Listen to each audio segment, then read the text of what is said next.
Bienvenue dans notre méditation, Sa grâce nous suffit. Le titre de celle-ci est « Toujours semer ». Pour la collecte en faveur des saints, agissez vous aussi comme je l'ai ordonné aux églises de la Galatie. 1 Corinthiens 16, verset 1.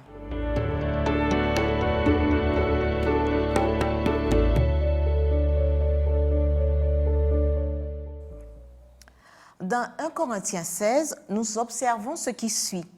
Premièrement, Paul et les frères et sœurs de Corinthe avaient la volonté d'aider les personnes dans le besoin.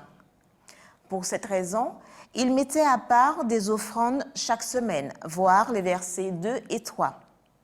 Deuxièmement, Paul a renforcé la foi de l'Église en donnant des conseils sur la façon de vivre la vie chrétienne. Voir les versets 13 et 14. Troisièmement, il s'occupait de l'accompagnement et de la formation des dirigeants. Voir les versets 10, 11, 15 à 18.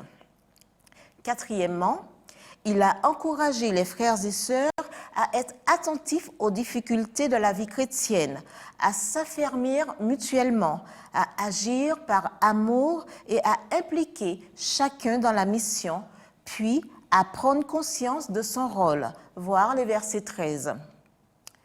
L'Église est composée de personnes imparfaites. Par conséquent, notre plus grand exemple dans l'Église n'est pas celui des responsables et des membres fidèles.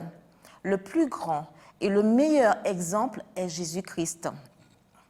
Marcos Rafael Blanco Belmonte, dans sa poésie « Le semeur », résume le défi que représente le fait d'être un dirigeant persévérant qui intègre les personnes et les ressources pour remplir la mission. Un après-midi d'automne, je suis montée sur la colline et j'ai regardé en souriant le semeur qui semait. Depuis que les hommes existent sur terre, jamais on n'avait tant travaillé.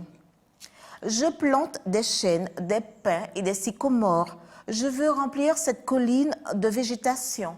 Je veux que les autres profitent des trésors que ces plantes donneront lorsque je mourrai. Pourquoi tant de labeur dans une journée de travail sans chercher de récompense, ai-je demandé. Et le fou a murmuré, les mains sur la houe. Peut-être penses-tu que je me trompe. Peut-être parce que tu es un enfant. Tu t'étonnes de l'impulsion souveraine de mon âme. Pour ceux qui ne travaillent pas, je travaille et je lutte. Si le monde ne le sait pas, Dieu me comprend. C'est pourquoi, lorsque je regarde le triste monde, je m'inquiète et m'impose une tâche difficile. Et je sais que mon pauvre exemple vaut beaucoup, même s'il semble faible et humble.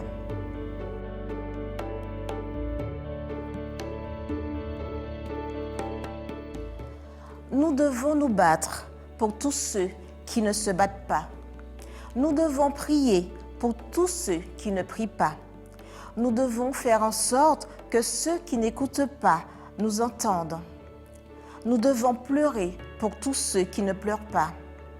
Nous devons être comme les abeilles qui, dans la ruche, fabriquent de douces alvéoles pour tous. Nous devons être comme l'eau qui coule, sereine, apportant au monde entier de frais ruisseaux.